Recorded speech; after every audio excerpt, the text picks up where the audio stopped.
Eric, thanks so much for sitting down with me. Much appreciated. You are leading Cicasov in France. Can you tell me in a nutshell what Cicasov does? Yeah, first of all, thank you, Marcel, for this opportunity for Cicasov to express and to release some information about our functioning, because we do believe that what we do is critical to the seed industry and to innovation. Actually, Cicasov has been created 70 years ago by breeding companies on their behalf and to act on their behalf. And I will tell you some words about what is actually our activities. When a seed company, a breeder, creates a new varieties, it protects it. We call it certificat d'obtention végétale. The European, the most common protection system in the seed industry. And when this protected variety is supposed to be produced by a licensee, by a seed producer, we contrarily to the hybrids, in this case, they have an interest to set up a license with the licensees, to collect the royalties, and to control what the licensee does with the license. And 70 years ago, they decided to mutualize their resource, their administration of those licenses, and this is why Cicasov was created in France. And after this, I can say that this example was used in some other places. It was successful for the company, so successful for agriculture, for farmers, and we can say that it's a virtuous system that the industry and more generally the agriculture industry is willing to support, and that's the story behind Cicasov. Yeah. It seems like a very important role. It clearly serves a purpose. Is Cicasov unique in this? Cicasov was unique, but actually it has been copied, in some other countries, and even in some cases we have trained the national or the local markets to develop their own systems. It's adapted to their countries or to their markets, but Cicasov helped to start from scratch. So it's no longer unique. Probably the uniqueness is in the fact that we do different services in Cicasov. We, as I said, we collect the royalties, we perform controls, but we also communicate about the interest, the importance of intellectual property. We can act when there is counterfeiting. Yeah, it's in some countries or some crops we still have counterfeiting, which is a big issue for the seed industry. And in this case, we can act on behalf of the breeders because we have some expertise, we have some specialized lawyers, and we can propose some. We have knowledge and know-how on this specific activity. So we cover all this breadth of activities for the breeders. That's probably why we are unique, and we are considered as very efficient.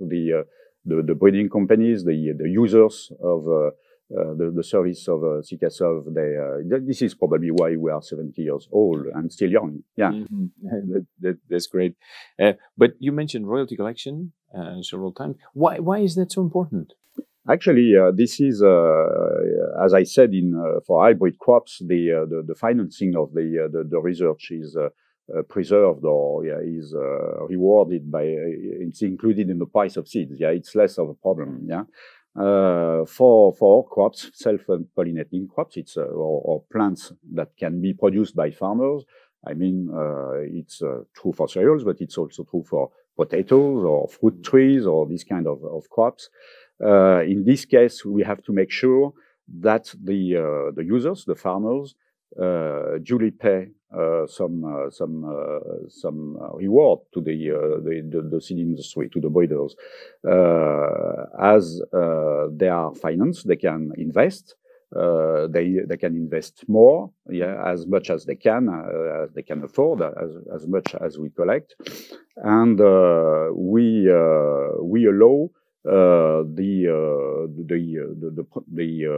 concept to be virtuous, which means bringing better varieties, better adapted varieties to the market, to the farmers, but not only to the farmers, to the citizens, to the consumers, for environment concerns.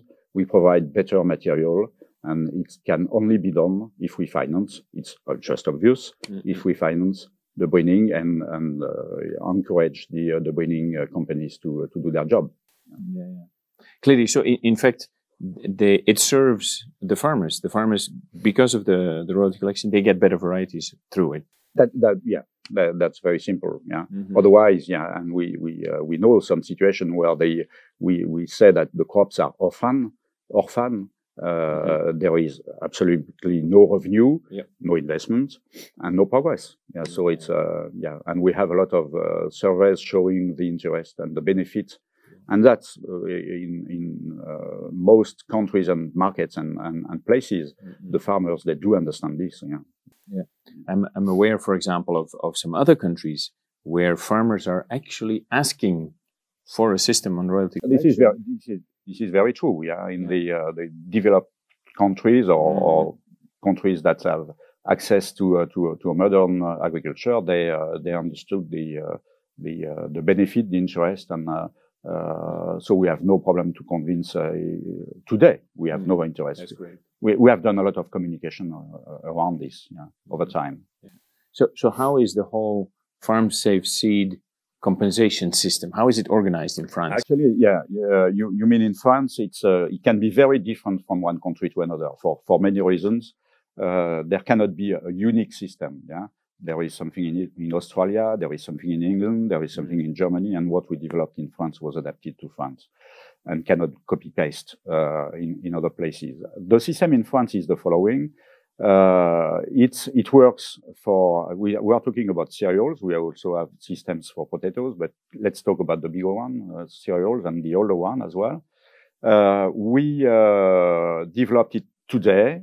It's true for all cereals, not only wheat, but any farmer which produces cereals pay a levy to the seed industry, which is 0.9 euros per ton of grain produced. And we collect all this money on behalf of the breeding industry, and then we share it based on the share, the market share of the seed companies. To make sure that the farmers do not pay twice when they use certified seeds. I just remind that the farmers who use certified seeds, they already pay royalties, so they do not have to pay with the levy and with the royalties. So we give them back through the distributors a certain amount, just to make sure that there is the right balance between the farmers using Farm Safe seeds and the farmers using certified seeds. And we have improved. This system has been set up almost 15 years ago.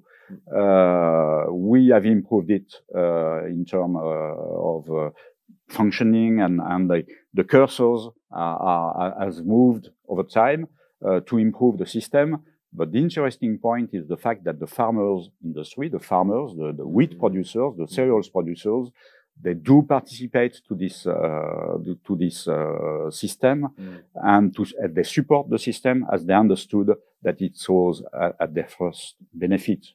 At the end, the industry have an interest in it, but the first benefiter of this is the farmer. And they have this in mind, and it has been a big improvement over time to reach this level of confidence between the parties.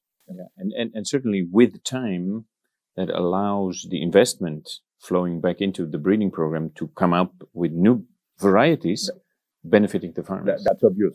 And not only to the farmers, or sometimes benefiting to the farmers, but on different ways. And that's the beauty of breeding. Until now, we were breeding for yield. After this, we have bred for qualities, bred making qualities, this kind of thing. But today, we also take in charge what we call the resilience, the resistance to disease, to pests, to the use efficiency in nitrogen use, this kind of thing. So we have a wide bunch of objectives, and we consider everything in our breeding programs. So we can say that this is promoted and rewarded and encouraged for a wider public and our benefiters. Clearly. So far, we've been talking mainly about France. Do you know how royalty collection is organized in the rest of Europe? Yeah, actually, we have countries where the shape can be different from one country to another, but we have systems which are efficient. Yeah, they are adapted to their local local specificities, but they are efficient. But agriculture in Europe is moving. The interest of the farmers for good seeds, good varieties, is developing in some countries where it was not a problem 10 years ago. And it will be probably even a higher expectation in 10 years from now. And you know that breeders have to think in advance. Yeah, 10 years is a short period when we think about breeding. So when we consider this, we do think that we have to look at all countries who will need good germplasm varieties and material in future. And if we want to start to set up a virtuous circle to invest in breeding and provide good material adapted to their local needs, we need good financing system. And we are looking at places where it's weak today, but we think that it will be significant and important in some years from now. And this is this is not a purpose or an objective for Sikasoft, but it is a purpose for the seed companies who are driving or who are the users of Sikasoft or other equivalent organizations in Europe. Excellent. Thank you, Eric. Thank you, Marcel. Yeah.